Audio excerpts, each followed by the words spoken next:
इमाम मालिक बिन अनस रहमतुल्लाह का शुमार उन अजीम शख्सियात में होता है जिन्होंने अपनी पूरी जिंदगी अल्लाह के दीन और बिलखुसूस हदीस रसूल की खिदमत के लिए वक्फ कर दी। उनकी जिंदगी का हर लम्हा इस बात की गवाही देता है कि वो किस कदर मोहब्बत, अकीदत और इखलास के साथ संत नबवी को महफूज करने में मसरूफ़ रहे।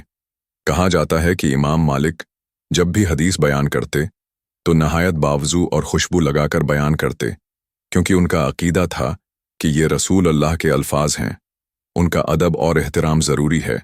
आपका ये मामूल था कि मस्जिद नबवी में बैठकर हदीस पढ़ाते और तलबा आपके सामने बैठते तो आप उनको निहायत सुकून और वक़ार के साथ हदीस सुनाते। आपकी आवाज़ में वक़ार और अंदाज में संजीदगी होती। रवायत है कि जब इमाम मालिक हदीस बयान करने लगते तो उनके चेहरे का रंग बदल जाता और वो अदब के साथ सिर झुका लेते, गोया ये एहसास गालिब होता कि अभी रसूलुल्लाह के कलमात दोहरा रहा हूं।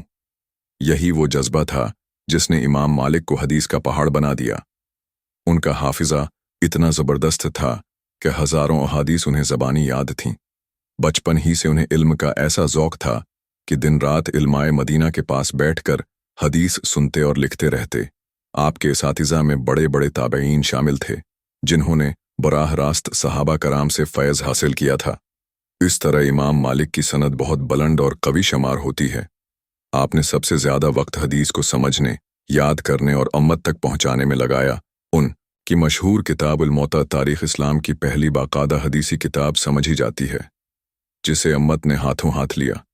इस किताब में इमाम मालिक ने सिर्फ रवायत ही नहीं बल्कि साथ साथ फ़क़ही पहलू भी जिक्र किए, ताकि लोगों को मालूम हो कि संत रसूल को अमली ज़िंदगी में कैसे नाफिज करना है। इमाम मालिक की हदीस से मोहब्बत का ये आलम था कि उन्होंने अपने शागिर्दों को सख्ती से ताकीद की कि जब भी हदीस रसूल सुनो तो अदब के साथ सुनो, किसी की बात दरमियान में न काटो और न ही हंसी मजाक करो, क्योंकि ये वो इल्म है जिसका ताल्लुक़ बराह रास्त रसूल अल्लाह से है। कहा जाता है कि एक बार इमाम मालिक दर्स हदीस दे रहे थे कि उसी दौरान एक बच्चों ने आपको कई बार डनक मारा, मगर आपने न अपनी जगह बदली न ही हदीस का बयान रोका। शागिर्दों ने पूछा कि आपने बर्दाश्त क्यों किया, तो फरमाया कि मैं ये गवारा नहीं कर सकता कि रसूलुल्लाह के कलमात के दौरान में अपनी हरकत से तलबा की तौजा हटा दूं। ये थी वो अजीम मोहब्बत जिसने उनको इमाम बनाया। इमाम मालिक को जब कोई हदीस बयान करने का मौका मिलता तो वो सबसे पहले काबा की तरफ मन्ना करते और बड़ी आजिज़ी के साथ काल रसूलुल्लाह कहते और उनके चेहरे पर अजीब नूरानी कैफियत छा जाती। आप फरमाते थे कि मैं चाहता हूं कि लोग हदीस को मुझसे ऐसे सुने जैसे मैंने सहाबा और ताबईन से सुनी है। आपकी पूरी जिंदगी का मकसद यही था कि कोई झूठी बात संत रसूल के साथ न मंसूब हो, इसलिए आप रवायत में बहुत एहतियात करते, एक एक रावी की छानबीन करते। अगर ज़रा सा भी शक हो चाहता तो हदीस को छोड़ देते। यह आपका इल्मी मियार था।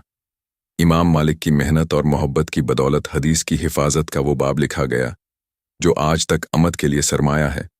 उनकी शागिर्दी में इमाम शाफी रहमतुल्लाह जैसे बड़े इमाम ने तालीम हासिल की और आगे उनके इल्म को दुनिया तक पहुंचाया। इमाम मालिक का ये जज्बा हमें सिखाता है कि अगर हम चाहते हैं कि दुनिया व आखिरत में कामयाब हों तो हमें भी रसूलुल्लाह की संत को वही अहमियत देनी होगी जो इमाम मालिक देते थे। उनके अक़वाल में से एक ये है कि संत रसूल नूह की कश्ती की तरह है, जो इस पर सवार हुआ वो बच गया और जो पीछे रह गया वो गरक हुआ। ये अल्फाज उनकी हदीस से मोहब्बत और यकीन को ज़ाहिर करते हैं। आज के मुसलमान के लिए भी ये एक पैगाम है कि अगर हम अपनी ज़िंदगियों को रोशन करना चाहते हैं तो हमें भी हदीस रसूल को अपना रहनुमा बनाना होगा। इमाम मालिक की ज़िंदगी इस बात का अमली नमूना है कि एक इंसान कैसे अपनी पूरी ज़िंदगी सिर्फ़ और सिर्फ रसूल की संत के लिए कुर्बान कर सकता है। उनका अंदाज़, उनकी मेहनत और उनकी मोहब्बत हमेशा तारीख़ में सुनहरी हरूफ से लिखी जाएगी और इम्मत के लिए मुशल राह रहेगी।